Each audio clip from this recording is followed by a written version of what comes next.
میں دو تین باتیں مختصراً عرض کر دوں. پہلی یہ کہ انسانی تاریخ میں ایک آدمی ایسا نہیں ہے، ایک، جس نے انسان سازی کے حوالے سے اتنی تعداد میں اتنے عالی شان لوگ پیدا کیے کہ تاریخ میں اس کا کوئی جواب نہیں ہے. ایک آدمی نہیں ہے پوری انسانی تاریخ میں. یہ ایک حیرت انگیز بات ہے.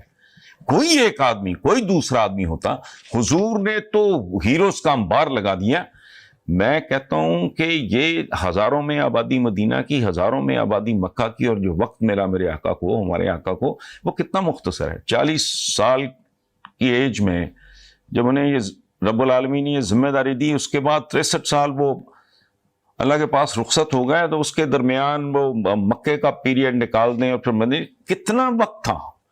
اور چند ہزار کا مدینہ، چند ہزار کا مکہ آبادی کے لحاظ سے، اور لوگ گنے نہیں جاتے.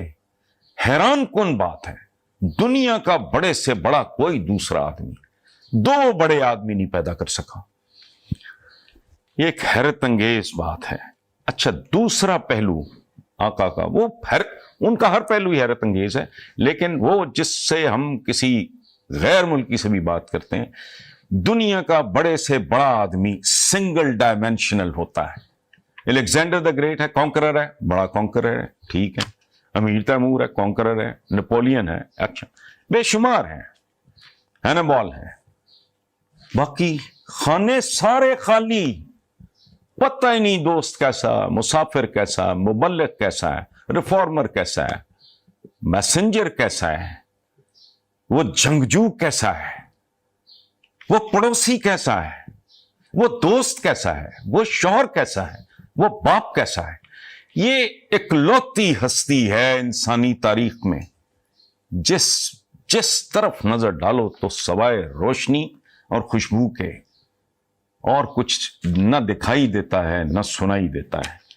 یہ ایک بہت ہی حیرت انگیز بات ہے.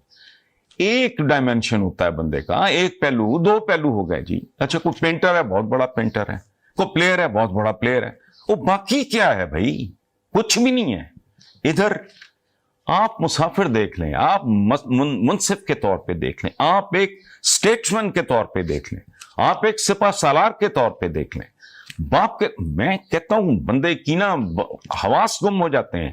اچھا، سو حضور از the only one، بنی نوع انسان کی پوری تاریخ میں اکلوتی ہستی، اکلوتی ذات. میں اس لیے یہ کہہ رہا ہوں کہ ہمیں کچھ غلط کرتے وقت کچھ تھوڑا سا سوچنا چاہیے کہ کس کے ماننے والے ہیں. اچھا، تیسری بات، جو مصطفیٰ کمال ہیں ہمارے کراچی کے، جو پولیٹیشین ہیں، MQM میں ہوتے تھے، اب وہ پاک سرزمین پولیٹیکل پارٹی. تو میں نے ایک بار ان کو کہا، میں نے کہا دیکھو، اور میں اور بھی سیاستدانوں کو، میں ایک نام لے رہا ہوں مثال کے، مجھے یاد آ گیا اس وقت وہ نام تو میں لے رہا ہوں. میں ان کو کہتا ہوں کہ تم نے کیا پولیٹکس کرنی ہو بھائی؟ صرف سیرت پڑھو، غور سے پڑھو، اور اس میں جو روحانیت کا ایلیمنٹ ہے، جو عقیدت کا ایلیمنٹ ہے، اس کو کچھ چند لمحوں کے لیے علیحدہ رکھے. تم یہ سوچ لو کہ تم غیر مسلم ہو، حضور کی زندگی پڑھ رہے ہو، تمہاری اپنی زندگی روشن ہو جائے گی.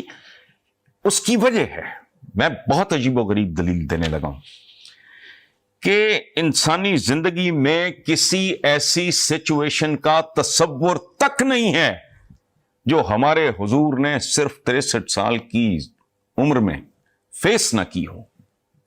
تصور کریں کتنے لوگ ہیں کہ جنم لینے سے پہلے، پیدا ہونے سے پہلے باپ نہیں ہے، کم سنی میں ماں سے محروم ہو گئے، نہ کوئی بھائی ہے، نہ کوئی بہن ہے، نہ پیسہ ہے، نہ دولت ہے. یہ اچھا، پتھر کھانے ہیں تو کیسے کھانے ہیں، ہجرت کرنی ہے تو کیسے کرنی ہے، شعب ابی طالب میں فاقے کاٹنے ہیں تو کیسے کاٹنے ہیں. کوئی الزام لگائے، دشنام ترازی کرے، اس کو کیسے فیس کرنا ہے، معاف کرنا ہے تو کیسے کرنا ہے، جنگ لڑنی ہے تو کیسے لڑنی ہے، ہجرت کرنی ہے تو کیسے کرنی ہے. لوگوں کو دان کرنا ہے، دینا ہے تو کیسے کرنا ہے، لوگوں کو ایجوکیٹ کرنا ہے تو کیسے کرنا ہے، لوگوں کو انسپائر کرنا ہے تو کیسے کرنا ہے، موٹیویٹ کرنا ہے تو کیسے کرنا ہے، موبلائز کرنا ہے تو کیسے کرنا ہے، مٹھی بھر لوگوں کو اس قابل بنانا کہ وہ اللہ کا پیغام لے کے بڑی بڑی سلطنتوں کو روند کے رکھ دیں، یہ کیسے کرنا ہے؟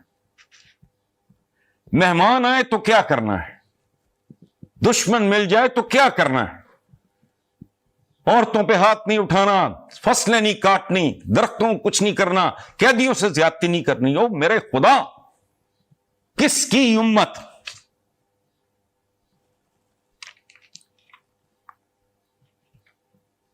یہ